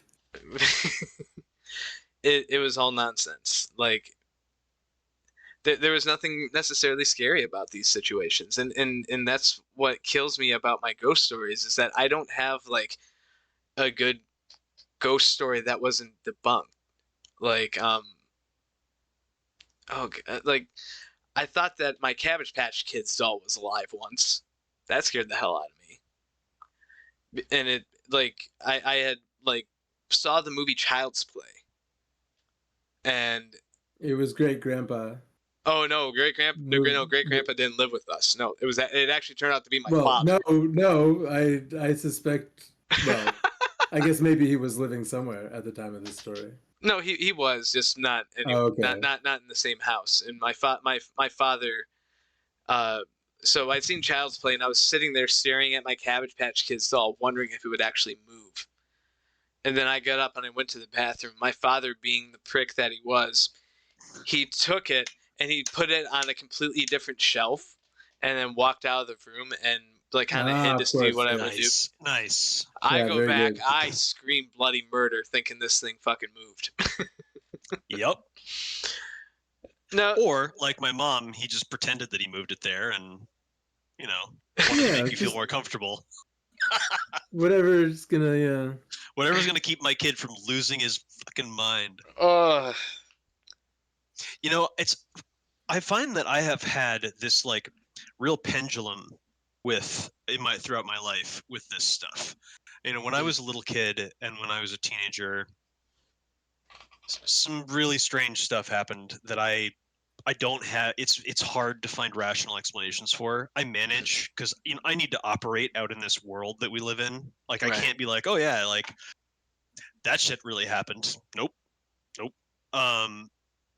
But like when I was a kid, it was like, no, this is real. The world is terrifying and inescapable. And then I got to be, young adult, sort of swung the other way, and I went to this like hyper materialism, like rationalist, like, no, if I can't see it, touch it, it's not real. And now in my like later years, now I'm like, I've swung back over. An old man. Yeah. Is this what old men do? Is that what dementia looks like, kids? That's happening? Yeah. In my current iteration, I'm like, it's sort of a middle ground, and I wonder which way it's swinging, because I've gotten to this point where I'm like, I don't understand how reality works. I understand how I model reality and like what I think is true. I still live in a pretty like realist, materialist worldview. of what reality is. I don't. But I've also gotten to the point. Well, the sun hasn't quite set here. Okay. So once the sun sets, that changes. Yeah. You gotta hang a blanket on the mirror. Yeah, but like, I've gotten to the point where I'm like, no, I actually don't. There's no way to know how reality really works, and that like a form of agnosticism about all of these spooky things is like probably the most realistic big picture for me. But I still spend most of my time day to day being like, nah, nope, nah, none of that stuff happened. None of these things that I can't explain, except when I get on an evening like this. And then I around the campfire, I widen it a little bit. Yeah, in costume. I widen the aperture a little bit. I say, what about that thing that we saw in the woods? What about that very tall, very wide, silent black thing that didn't move like any kind of animal I've ever seen, that sort of swayed and flowed back and forth through the trees in the distance? And that as we left that part of the woods to get away from it, not knowing what it was, but knowing we needed to get away, the person that I was with and I, like, a herd of deer ran past us, running from the same direction and crossing our path, ignoring us. No. We're not worried about you. You're humans. You're not a problem right now. I'm worried about that thing. Wow. You know, when another friend of mine and I, when we went walking late at night, not much to do in this small town. We'd go, he'd come by my house, throw some rocks at the window. I'd jump out the window. We'd go for a walk through the old rural roads, too thin to have a yellow line in them. No street lights, usually moonlight, but sometimes the trees overhead would draw together enough that you really just couldn't see, and the road just would look like it ended in a black inky wall. And you'd say, we don't need to go that way. That's fine, but one night where we were walking and we saw this old, dilapidated, like clearly abandoned, like chapel or church or something, off in like a field, a little dirt driveway leading off to. I'm like, oh, it's just. And if a week, 2 weeks later, he shows up, throws some rocks at my window, and he says, "Let's go check out that church. Let's go have a look at that thing, see what it is." All right, cool. So we walk. It was maybe 1.5 miles, 2 miles from where I lived. And we got there, and there was just an empty field. There's nothing there. It wasn't like we took a wrong turn. It was literally walk up my road, walk up the next road for 1 mile. It's like, this is the same place. We know where we are. It's been there every time we drove past, but tonight it's not there. You know what? I don't like the feeling of this. Let's leave. Start walking back down. And as we're walking down the hill through the dark, a car starts coming in. It's a thin road, as I mentioned. So you sort of step off to the side. You don't want to get hit. You don't want the car to have to swerve too far. So we just kind of stop and stand by the side, and it whips past us remarkably quiet. I mean, this is the 90s. It's not like full sound muffling in all your cars. It whips past us, and maybe within 100 feet takes a hard right turn and goes off in another direction. Which was fine until we kept walking, and there was no gap in the stone wall for, I don't know, 1 mile. There was nowhere for a car. There was just woods. There's nowhere for a car to turn. I've talked to him about this since. Do you remember this thing that happened where these two lights, this car really took a... He's like, yeah. What do you think happened? Don't know. Don't want to talk about it. That's the best we can do. I don't want to talk. I don't know. I don't know what happened. And, because reflexively, because of all of the scary stuff that happened, I try to live, or I reflexively live in this, like, nah, only what I can see is real. I just rationalized it. I'm like, I don't know. I mean, maybe we both imagined it. I don't know. I can come up with some kind of reason for it to not happen. So I totally sympathize with your point of view. You're like, no, none of my stories are scary. I'm like, well, I'm not scared of my stories as long as they're not real. As long as they didn't happen. Well, I'm fine. I mean, dude, like like the scary story that you're saying about your brother and going taking out the recycling,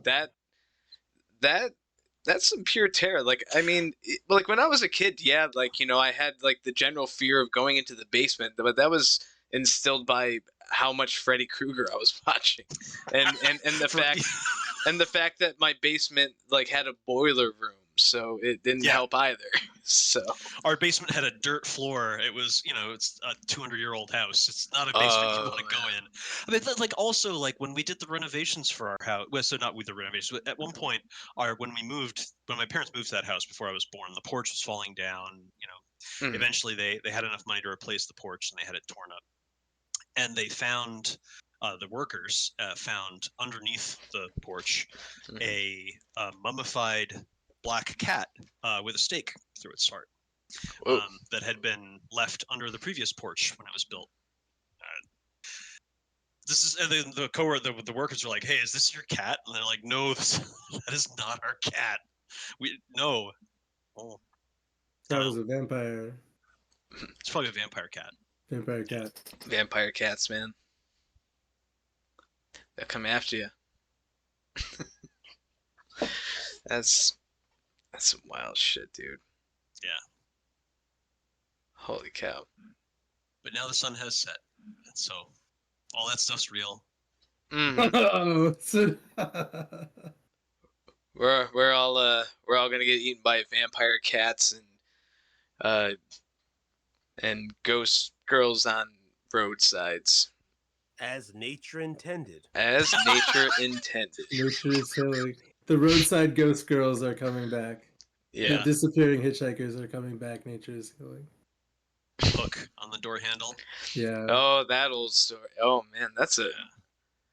I think we talked last year about I was trying to find the origins to the Humans Can Lick 2 story. I was unable to find that. Boy, that's the best one. Oh wow, I'd forgotten about that one. I know, that's a good one. People lick 2. You have you heard that one? Me? Yeah.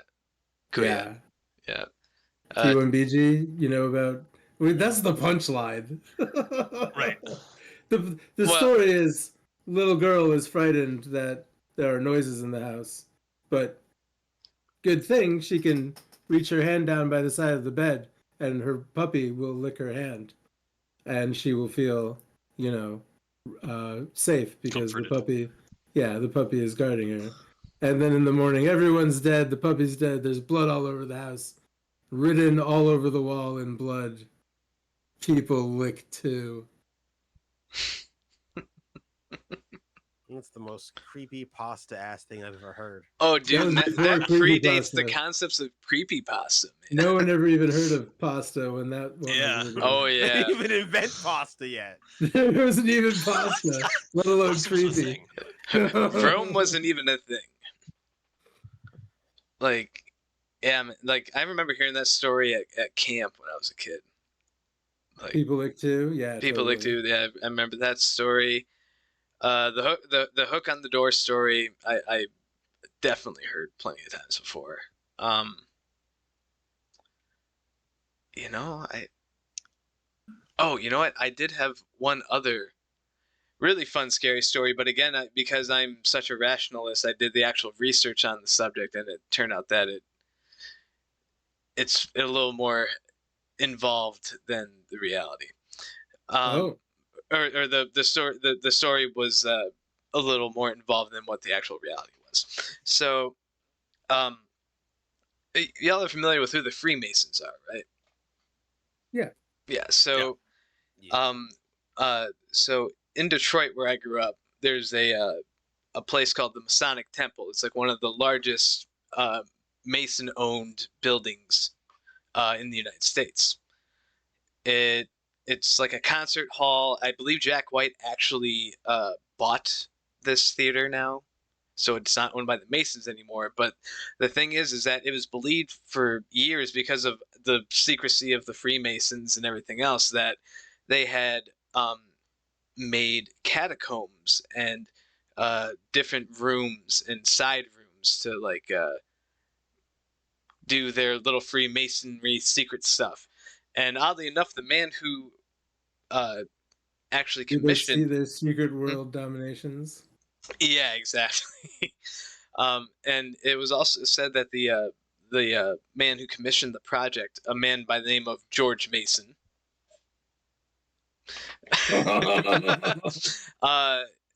that he invested his entire life savings into the cause of the Freemasons, and because of all the investments that he had made into this concert hall, which again, mind you, has like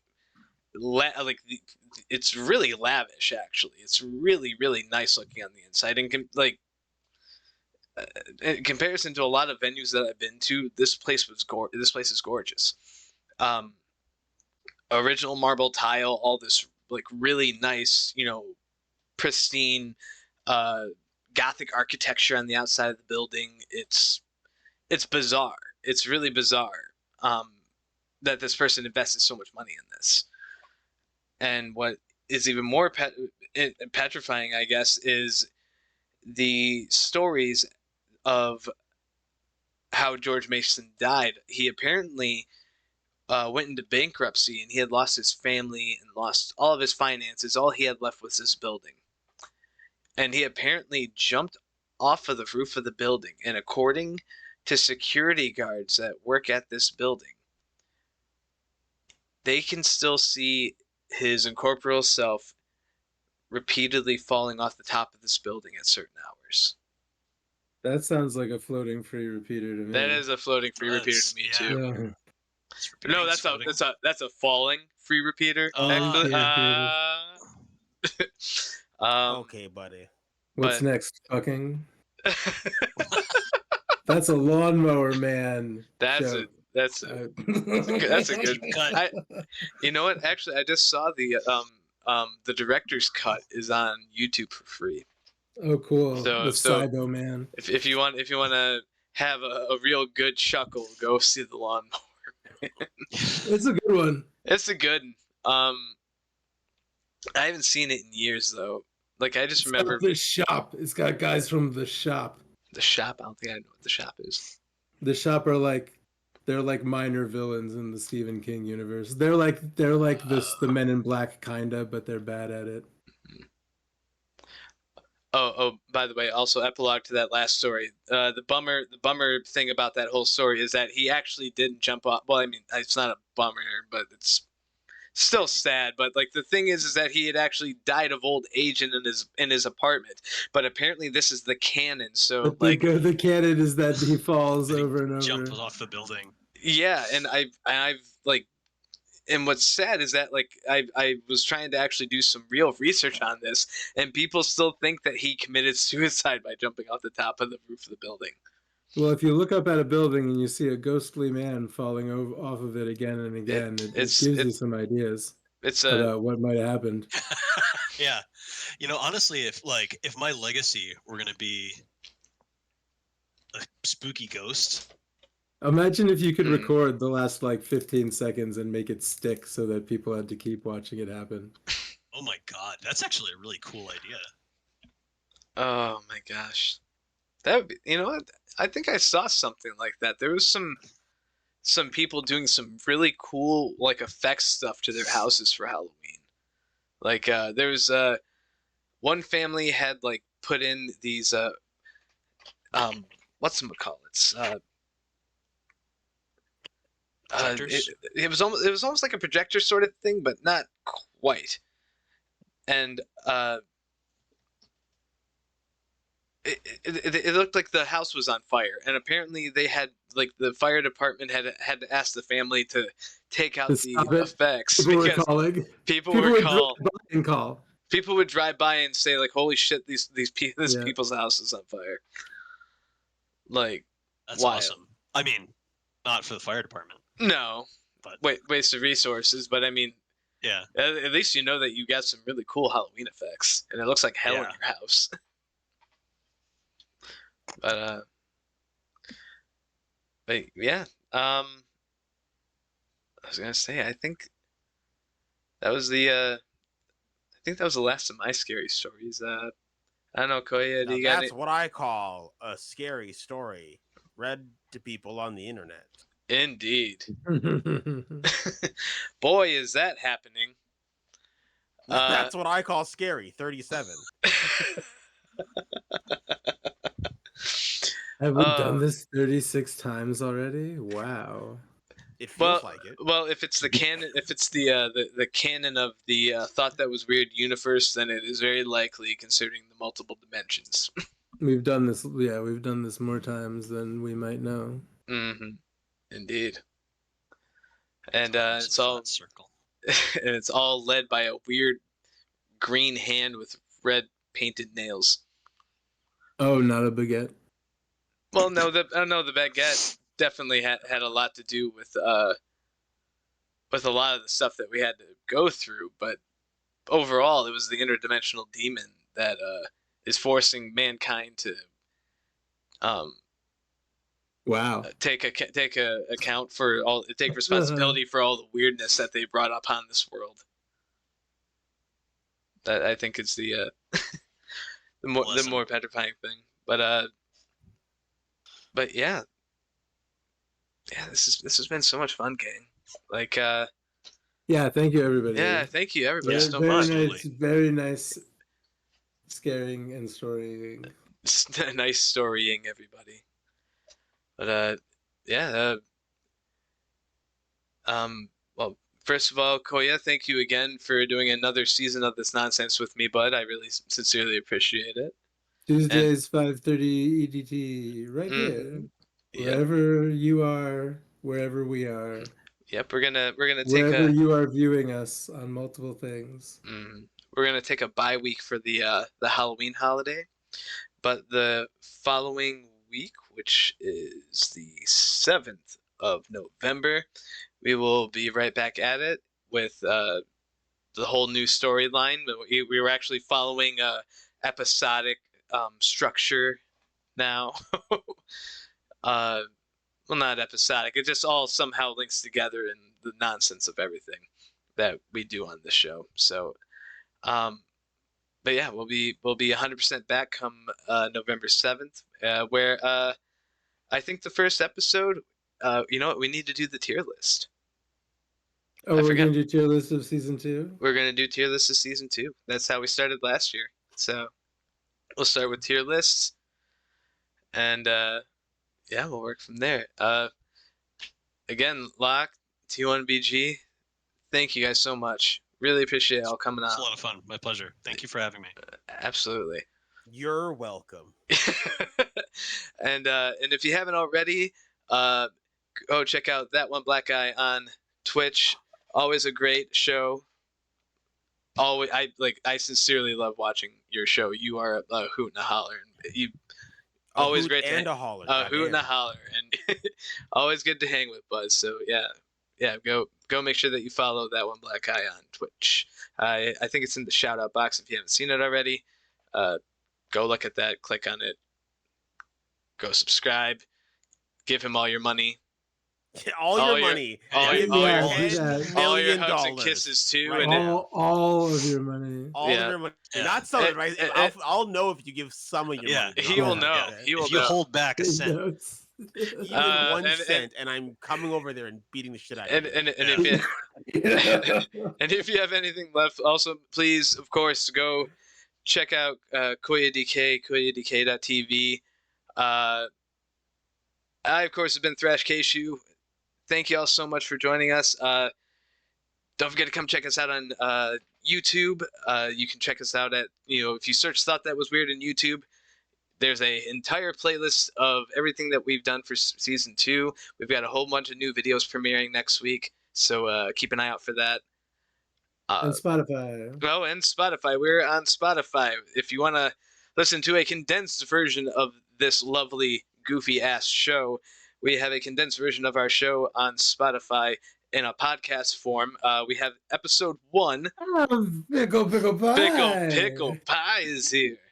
What's up, dude? Go follow T1BG. Yay. That's an order. Yeah, Spinny Cat. But yeah, we're on Spotify. Episode 1, Blanche Monnier. Go check it out, please. Every listen helps, and please let us know if we're doing right by y'all. But yeah, let me take a little peek at who's on to raid, and we'll go say hi to some folks. Well, I was gonna say, Koya, are you still straight streaming, or are you gonna be going for a little bit longer? Or are you stopping here? Oh no, yeah, I'm gonna raid whoever you're raiding. I am time for me to cook the tacos. Okay, well then I'll Oh, that's such a good idea. do tacos. Sound Yes. really good. Well, We've been talking about tacos for a few days now. I usually do. I gotta rev myself up. Well, if yeah. anybody's not done being scared, just Google the old tape. That's my recommendation. The old tape. Yeah, that's not. We don't have to do that now live. I'm just anybody who's listening or sees this, go check that out. Does it comes up if you Google those words? Yep, like that is all you need to do. All right. Yeah, I recommend. Yeah. A good Halloween thing to do.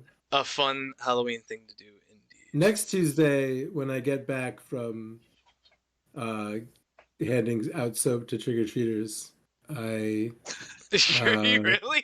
That's awesome. You think they'll try to eat it? Hopefully make not. it into the shape of candy that bars. doesn't happen. I'm gonna be in the back of the. I'm gonna be in the adults only portion of the candy distributing.